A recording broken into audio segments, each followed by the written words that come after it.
부활 축하드립니다. 아직 부활 안 하셨나요?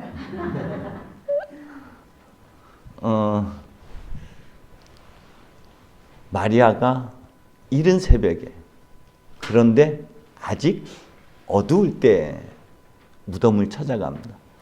분명히 이것이 뭔가를 암시하고 있다는 거예요. 아직 어두울 때, 이른 새벽이지만 이제 밝아오는 때지만 아직 어두울 때, 아직 우리가 잘 못 알아차린, 요한복음에서 강조하고 있는 부분이 있죠. 깨닫지 못하였다, 알아차리지 못하였다, 그래서 맞아주지 못했다. 지금 그 어둠의 상태, 아직 식별력, 분별력이 주님이 내 안에 있는데 아직 알아차리지 못한 것. 주님이 나의 삶 속에 항상 함께하고 있는데 주님이심을 깨닫지 못하고 있는 상태, 아직 우리가 식별력이 어두운 상태를 암시하고 있습니다. 무덤을 찾아갔더니 막혔던 돌이 치워져 있었고, 그런데 마리아는 그 안에 들어가서 예수님이 계신지 안 계신지도 확인하지 않고, 그리고 제자들이 예수께서 부활하셨다는 사실을 못 알아차렸던 것처럼 여전히 마리아도 그 말씀을 상기하고 있지 못하고 있는 상태인 것이죠. 자라보고 놀란 것은 소뚜껑 보고 놀란다고, 이미 삶의 여정에서 깊은 상처, 자신의 어떤 인생의 가장 중요한 부분들 잃어버렸던, 혹은 빼앗겼던, 혹은 그것을 도둑 맞았던 라고 생각했던 어떤 부정적 경험이 이 마리아 안에 자리 잡고 있는 것이죠. 그래서 확인도 안 하고 아마 그랬을 것이야 라는 자기 생각에 집착한 나머지 다른 제자들에게 달려가서 주님을 누군가가 훔쳐갔다, 누군가가 꺼내갔다라고 말합니다. 두 제자들도 역시 달려와 보았더니 수의는 흩어져 있고 머리를 싸맸던 수건은 한쪽에 잘 개켜져 있는 모습을 봅니다. 그렇지만 그들은 아직도 어두운 상태인 것이죠. 주님께서 부활하셨다는 사실을 믿은 것이 아니라 그들은 마리아가 전해준 말처럼 누군가가 훔쳐갔을 것이라는 것에 대한 그 마리아의 말을 믿었다라는 것이죠. 그들은 그냥 숙소로 다시 돌아갑니다. 무덤이 무엇을 의미할까요? 삶의 여정에서 우리가 겪었던 아픈 상처들, 어떤 트라우마, 우리의 과거, 흘러간 과거들이 여러분에게는 어떤 상처들이 내면에 자리 잡고 있는지, 지금 내가 행하고 있는 것이 나로 살고 있는지, 아니면 내 안에 어린 시절에 어린 아이가 나를 지금 지배하고 있는지, 어떤 감정에 내가 묶여 살고 있는지를 성찰해 볼 필요가 있습니다. 두 제자는 들어가서 무덤을 살펴보았고, 무덤에서 분명히 예수님이 안 계시고, 그리고 수의가 흩어져 있다. 수의는 여러분 겉옷을 의미하는 것이죠. 그 겉옷은 그 사람의 하나의 인격, 아직 모양새를 갖추고 있지 않은 창세기 1장의 모습을 우리가 상기해 볼 필요가 있습니다. 그리고 수건은 한 곳에 잘 개켜져 있었다라는 것이 이미 하나님께서 어떤 무엇인가가 작용했다라는 것이죠. 근데 두 사람은 그것을 보고 다시금 떠납니다. 이것은 우리가 일생 돌아보기 혹은 과거의 의식성찰 기도 중에 자신의 상처, 나 이랬던 아픔이 있어, 이런 과거가 있어, 이런 고통이 있었어, 이런 힘든 일이 있었어 라는 것을 보고 그냥 지나쳐 버리는 것이에요. 근데 사실은 오히려 이것은 과거의 상처를 안 건드리는 것, 접근하지 않는 게 훨씬 더 좋을 수도 있어요. 근데 상처는, 우리 아픔과 상처는 하나님께서 개입하셔서 우리의 피부에 있는 상처들도 자연 치유가 되는 과정이 있어요. 우리의 과거의 어둠들, 우리가 겪고 있는 이 모든 고통과 시련과 아픔들, 절망과 좌절의 순간들은 하나님께서 허락된 고난이고 순환이라면은 그것은 우리에게 무언가를 가져다주는 유익이 있다는 것이에요.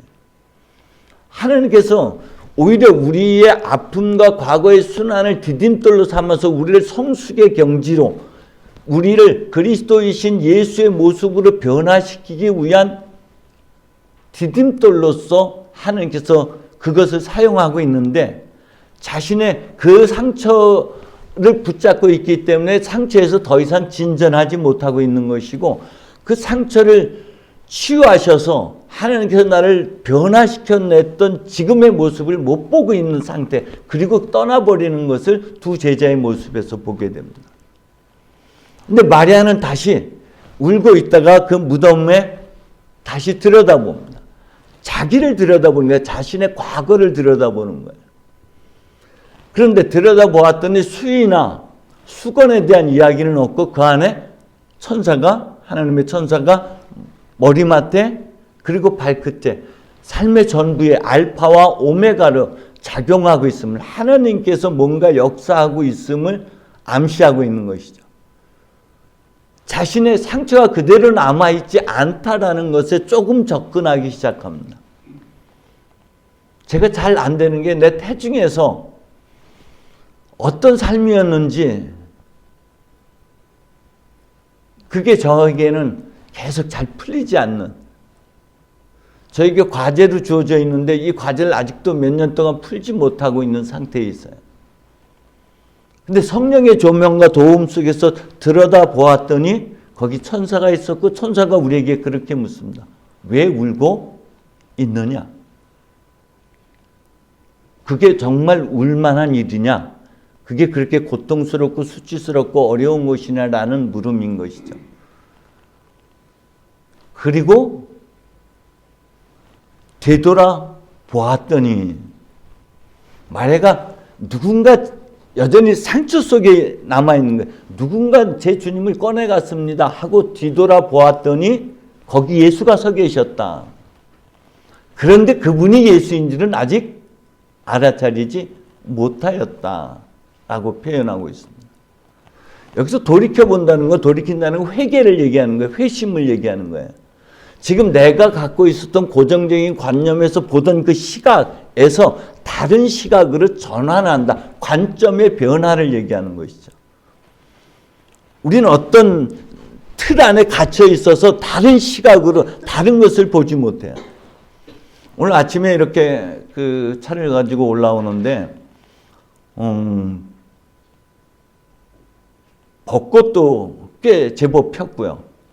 그리고 매실도, 매화꽃도 피어 있고, 개나리꽃도 활짝 피어 있고, 그리고 그 버드나무가 초록색으로 아주 이쁘게 변화되어 있어요. 그리고 중간중간에 그 쌀이꽃인가요? 그 꽃, 하얀 그 꽃도 피어 있고.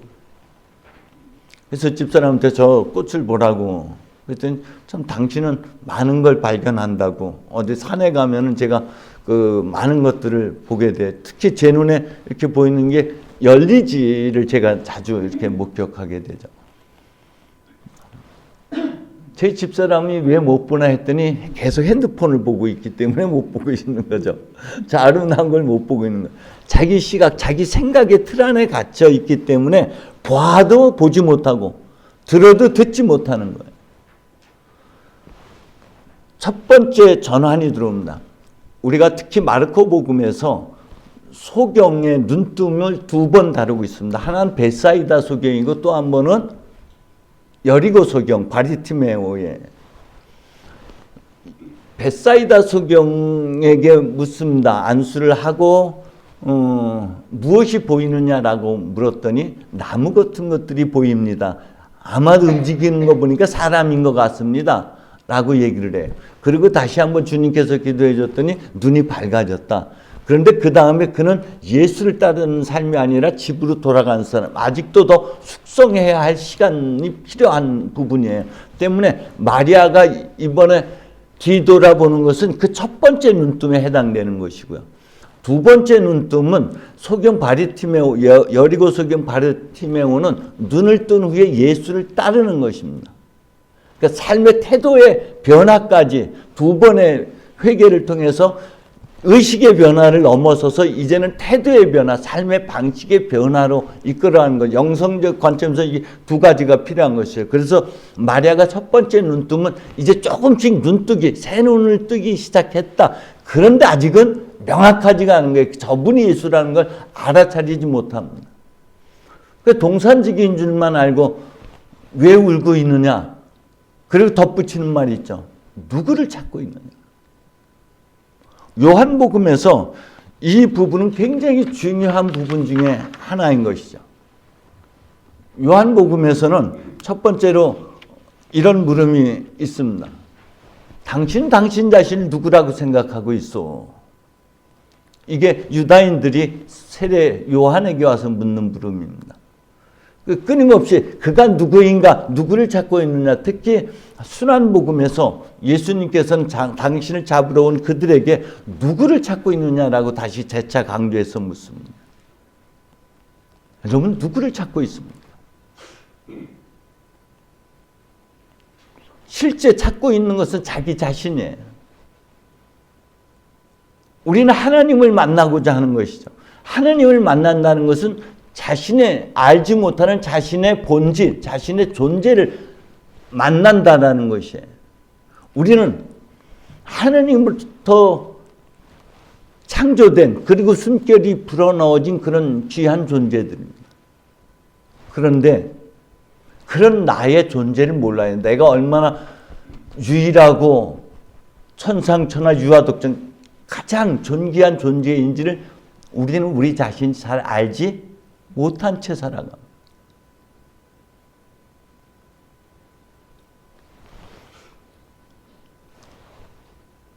주님이 마리아야 라고 부르자 마리아는 돌아서서 이제 고개를 돌린 상태가 아니라 온 몸이 돌아서진 상태. 이것이 바리티메오의 회개, 전환인 것이죠. 전향으로 바뀌는 겁니다. 이제까지 내가 보던 관점의 변화, 그리고 이제까지 살던 삶의 방식의 변화, 이 변화는 무엇으로부터 말미암은 것이냐면은 마리아야, 이 한 음성이 여러분들의 삶의 여정에 하나님의 음성을 꽤 많이 들었을 거예요. 그래서 요한복음 10장에서 양들은 내 음성을 알아듣고 나를 따른다라고 말씀하신 것이죠. 마리아는 바로 요한복음 10장에서 말하는 그 목자의 음성을 알아들은 것이고 그 목자의 사랑을 깨달은 것이죠. 로마서 8장에서 나를 향한 하나님의 사랑이 얼마나 큰지 비로소 다시금 알아차리는 것. 특히 요한에서 모든 우리의 두려움과 모든 우리의 피해의식이나 모든 것들은 사랑의 결핍으로부터 형성됐다라고 보고 있습니다. 때문에 궁극 존재의 근원이신 하나님의 사랑을 다시금 알아차리는 순간에 우리는 삶의 태도의 변화로 이끌어가는 것이죠. 여러분 그리스도이신 예수가 죽었다, 2000년 전에 죽었다가 다시 살아났다라는 것은 과거입니다. 그러나 현재 우리가 부활해야 돼요.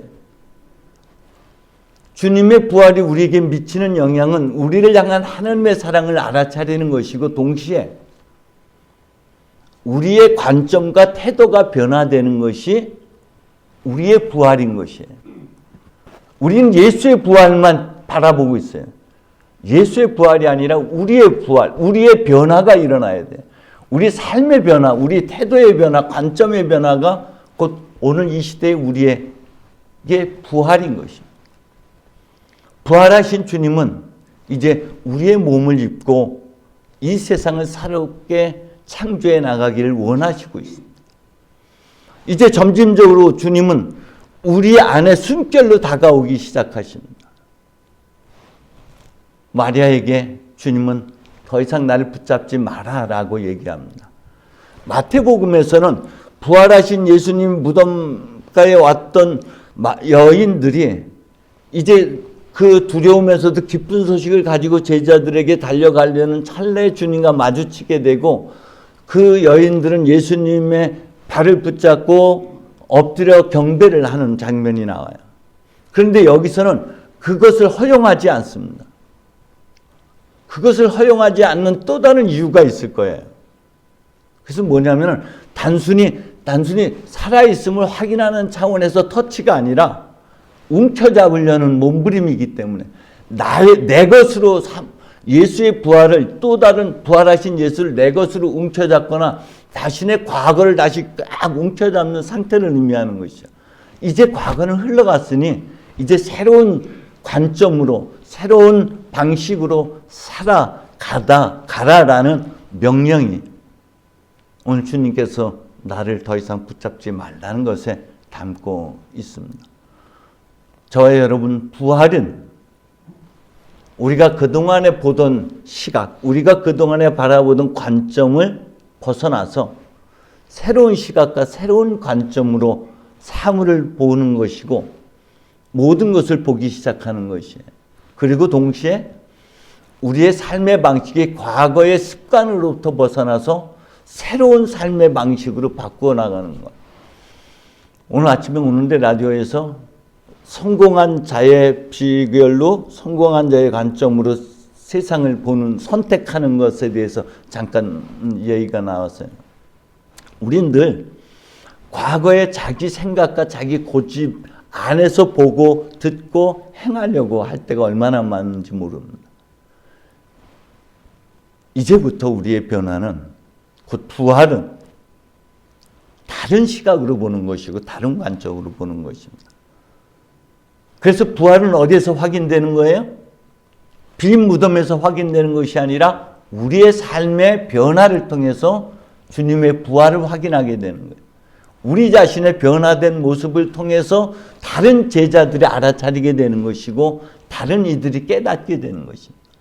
저와 여러분, 이번 한 주간도 깊이 침묵 가운데서 그리스도이신 예수의 부활한 모습을 발견하고 그런 주님 안에서 여러분의 변화가 일어나기를 주님의 이름으로 축원드립니다. 다시 한번 부활 축하드립니다.